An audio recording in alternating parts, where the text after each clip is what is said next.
BJP నాయకులు కంది శ్రీనివాసరెడ్డి ప్రజా సేవా భవన్ నిత్యం సందడిగా మారుతోంది.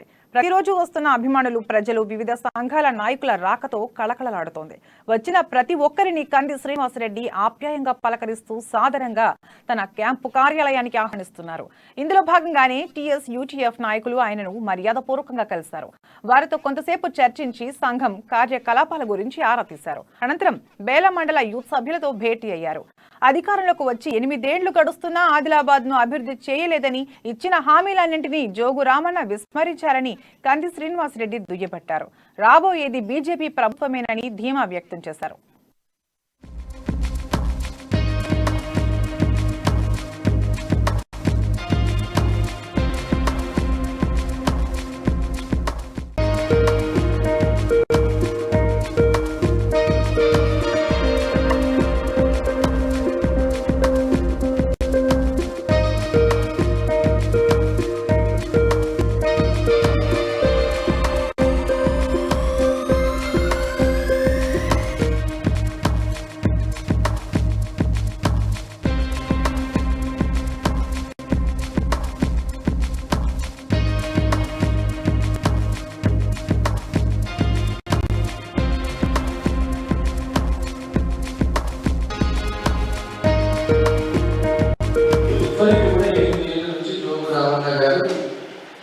ఇల్లు కట్టేది కట్టించింది ఎవరికి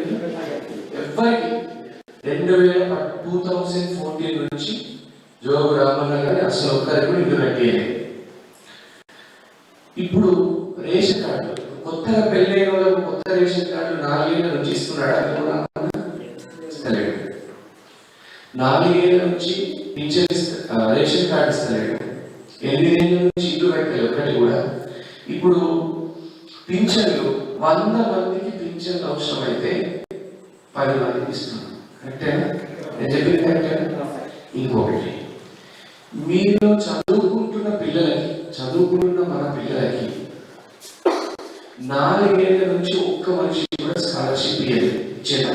మీకు ఎవరైనా నచ్చిన స్కాలర్షిప్ 4 ఏళ్ళ నుంచి? మరి ఎట్లా చదువుకుంటున్నారు?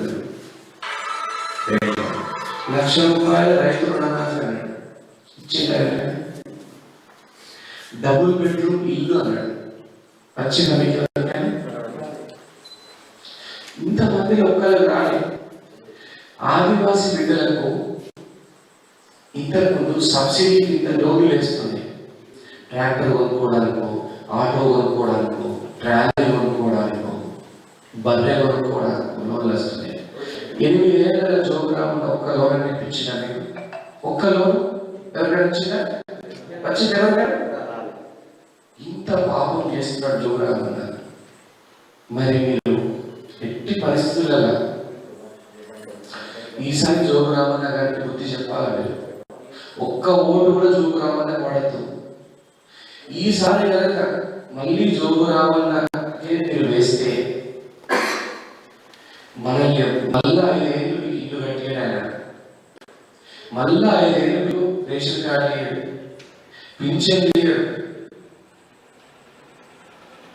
1,00,000 రూపాయల రైతు రుణమాఫీ చేయడు, మన పిల్లలకి స్కాలర్షిప్ రావు. ఇట్లా రైతు బీమా ఉన్నది.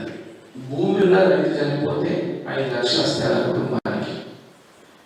మరి భూమి లేని వ్యక్తి చనిపోతే ఎట్లా? అంటే ఆయన పానం కాదా? ఆయన కూడా కుటుంబం ఉండదా? అవునా? భూమి లేని నిరుపేద చనిపోతే వాళ్ళకు రైతు బీమా రాకపోతే ఎట్లా? ఆదివాసులకు డిఎస్సీ రాదు,